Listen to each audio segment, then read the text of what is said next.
बिस्मिल्लाहि तवक्कलतु अलल्लाह ला हौला वला कुव्वता इल्ला बिल्लाह रब्बी अदखिलनी मुदखला सिद्क़ियों व अखरिजनी मुखरजा सिद्क़ियों व जाअलनी मिन लदुनका सुल्तानन नसीरा। मोअज़्ज़ज़ सामीन, यकीनन आपके भी मुशाहिदे में ये बात आई होगी कि पूरी दुनिया में मर्दों में शरअ अमवात ज़्यादा क्यों है। इसी मौजू को हम मुख्तलिफ़ हवालों से समझने की कोशिश करेंगे। सबसे पहली गुजारिश तो ये है कि पाकिस्तान में इस वक्त जो मर्दों में एवरेज लाइफ स्पैन है वो 65 साल है, जबकि ख़वातीन में 70 साल है। लेकिन जो हकीकत में है, हमारे सामने अदाद व शुमार आ रहे हैं, उसमें मर्दों में जो लाइफ स्पैन है वो बहुत कम हो गया है। इसके अलावा पाकिस्तान में हम देख रहे हैं कि 30% जो डेथ्स हो रही हैं वो कार्डियोवैस्कुलर डिज़ीज़, ख़ास तौर पर हाल ही में कार्डियक अरेस्ट के बहुत सारे केसेस नज़र आए। 10 मिलियन यानी 1 करोड़ के करीब लोग जो हैं वो डायबिटिक्स हैं, जिनमें मर्दों की अक्सरियत है। 72% 72% जो मर्द हैं वो मुख्तलिफ़ किस्म के साइकोलॉजिकल डिसऑर्डर्स, नफ्सियाती बीमारियों का शिकार हैं। इसमें सबसे पहले हम बायोलॉजिकली देखेंगे, मर्दों में एक तो सिर्फ 20% मर्द ऐसे हैं जो प्रिवेंटिव मेडिकल स्क्रीनिंग करवाते हैं, यानी किसी भी बीमारी के होने से पहले जो टेस्ट होते हैं वो सिर्फ 20% मर्द करवाते हैं। ज़्यादातर मर्द हजरात उस वक्त डॉक्टर के पास जाते हैं जब वो बीमारी फेटल कंडीशन अख्तियार कर चुकी होती है। अगर हम बायोलॉजिकली देखें तो रब्बुल आलमीन ने मर्दों में एक एक्स और एक वाई क्रोमोसोम रखा है। तो अगर उसने वरासत में कोई डैमेज्ड जीन लिया है एक्स क्रोमोसोम का, तो उसके पास बैकअप कोई नहीं है। जबकि ख़वातीन में 2 एक्स क्रोमोसोम रखे गए हैं, इसी वजह से उनके अंदर जो औसत ज़िंदगी है वो ज़्यादा है, लाइफ स्पैन उनका ज़्यादा है। दूसरी वजह, टेस्टोस्टेरोन मर्दों में ज़्यादा पाए जाते हैं, इसी वजह से उनके अंदर high blood pressure, high cholesterol, high BMI, high blood glucose के मसाइल आम हैं।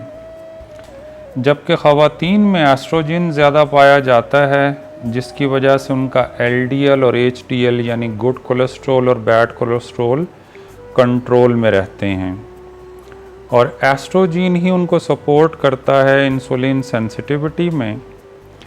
इसलिए हमारे सामने एक पैराडॉक्सिकल सिचुएशन आ जाती है कि जो मर्द हजरात हैं they live fast but they die young. दूसरी तरफ जो ख़वातीन हैं, women gets sicker but man die quicker. एक और बहुत बड़ा फैक्टर स्ट्रेस के हवाले से है। ख़वातीन स्ट्रेस को इंटरनलाइज करती हैं, इसी वजह से उनमें एंग्जाइटी, डिप्रेशन, ओवर थिंकिंग ये आम पाए जाते हैं। जबकि मर्द हजरात स्ट्रेस को एक्सटर्नलाइज करते हैं, इसी वजह से उनके अंदर अग्रेशन बहुत ज़्यादा होता है, वायलेंस की टेंडेंसी बहुत ज़्यादा होती है, रैश ड्राइविंग, इसी वजह से ड्रग्स का इस्तेमाल, एब्यूसिव लैंग्वेज, ये सारी चीज़ें आ जाती हैं। तो ये बायोलॉजिकल रीज़न्स थी। अब हम आ जाते हैं साइकोलॉजिकल एस्पेक्ट्स की तरफ। एल्बर्ट कैम्यू का एक स्टेटमेंट है कि man is the only creature who refuses to be what he is. तो ये इस हवाले से बहुत इम्पॉर्टेंट स्टेटमेंट है कि मर्द वो बनना चाहता है जो वो हकीकत में होता नहीं है। पहला फैक्टर तो आ जाता है अपने जज्बात को दबाना। हमारे कल्चर में मर्दों की तरबियत ही ऐसे की जाती है, उनको बचपन से कहा जाता है कि मर्द को दर्द नहीं होता, या किसी की वफ़ात पर अगर मर्द रो रहा है तो उसको बड़े तन से कहते हैं मर्द हो के रो रहे हो। इसी वजह से उनमें इमोशनल सप्रेशन आ जाती है। इसको साइकोलॉजी में हम एलेक्सीथाइमिया कहते हैं, अपने जज्बात को दबाना। इस वजह से वो अंदर ही अंदर घुटना शुरू हो जाते हैं। तो आपने वो शेर सुना होगा, जो बातें पी गया था मैं, वो बातें खा गई मुझको। हम जब उर्दू भी पढ़ते हैं तो हमारे उस्ताद हमें तशबीह और इस्तिआरे का फ़र्क समझाते हुए बताते हैं, मेरा शेर बेटा या मेरा शेर जैसा बेटा। तो वो घर में भी बचपन से ही एक डिस्क्रिमिनेशन, एक तफरीक देखता है कि ख़ास तौर पर वालिद साहब जब बेटी से बात करते हैं तो इंतहाई नरमी से, लेकिन बेटे से इंतहाई सख्ती से। तो हमारे माशरे में बेटी को पैदा होते ही प्रोटोकॉल एक मिलता है, जबकि बेटे को अर्न करना पड़ता है। अनफॉर्चुनेटली मैंने पब्लिक इंसल्ट होते हुए भी देखी है नौजवानों की, as teacher, parents teacher meeting में सबके सामने उस बच्चे की जो एक सेल्फ रिस्पेक्ट है उसको बुलडोज किया जा रहा होता है। रिलेटिव्स के सामने उस बच्चे की बुराइयां की जा रही होती हैं, जिसकी वजह से उसके अंदर एक ख़ास बाग़ियाना तर्ज़ अमल पैदा हो जाता है। रिबेलियस जो बिहेवियर है उसके अंदर वो बहुत बढ़ना शुरू हो जाएगा। वासिफ साहब ने इस हवाले से कहा था कि औलाद की शिकायत औलाद के लिए बद्दुआ होती है।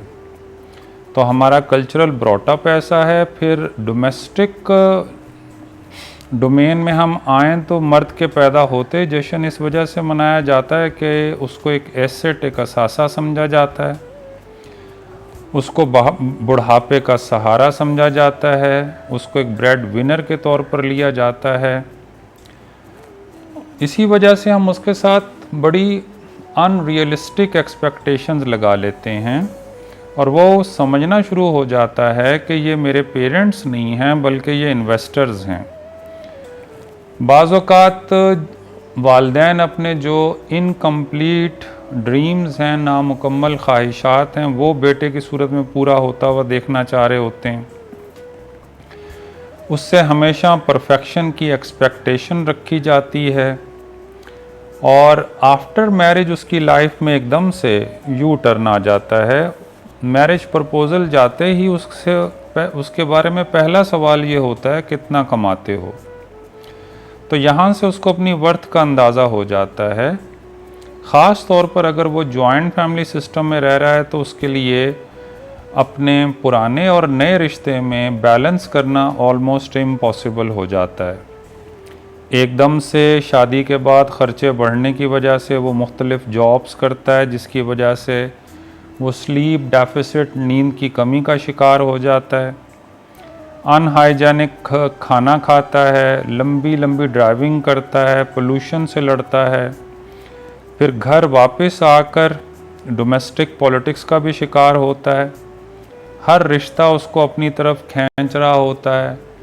इस सब के दौरान वो बेचारा सब ठीक हो जाएगा से लेकर सब अच्छा है कहने तक के बीच का फासला तय करने के बाद पाँव के छाले से दिल के छाले तक सब कुछ छुपाता रहता है।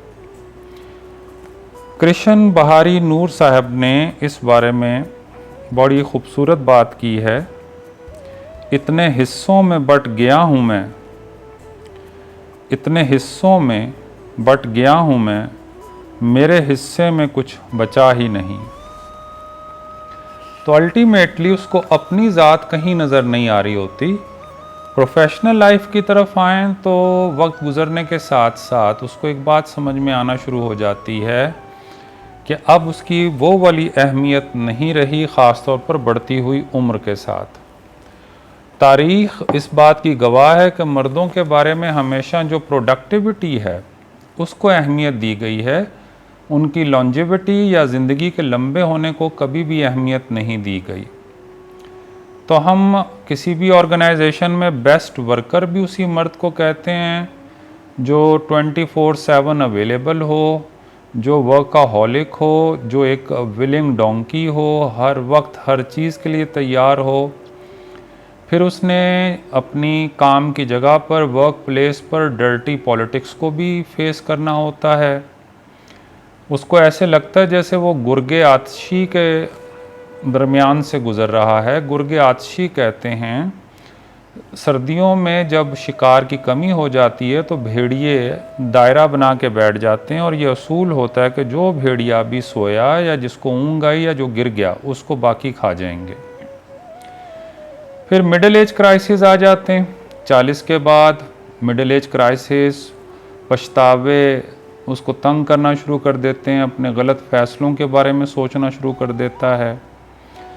फिर बढ़ती हुई महंगाई है, जॉब पर सेंस ऑफ इनसिक्योरिटी है, डाउन साइजिंग है, फिर बॉस का इंसल्टिंग बिहेवियर है। ये सारी चीज़ें अंदर ही अंदर से उसको मार रही होती हैं और वो अपने ही घर में अजनबियों की तरह रहना शुरू कर देता है।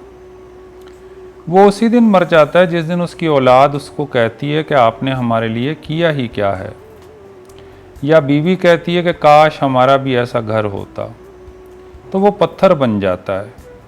मुनीर नियाज़ी साहब ने इस बारे में फरमाया था कि जानता हूँ एक ऐसे शख्स को मैं भी मुनीर, जानता हूँ एक ऐसे शख्स को मैं भी मुनीर, गम से पत्थर हो गया लेकिन कभी रोया नहीं।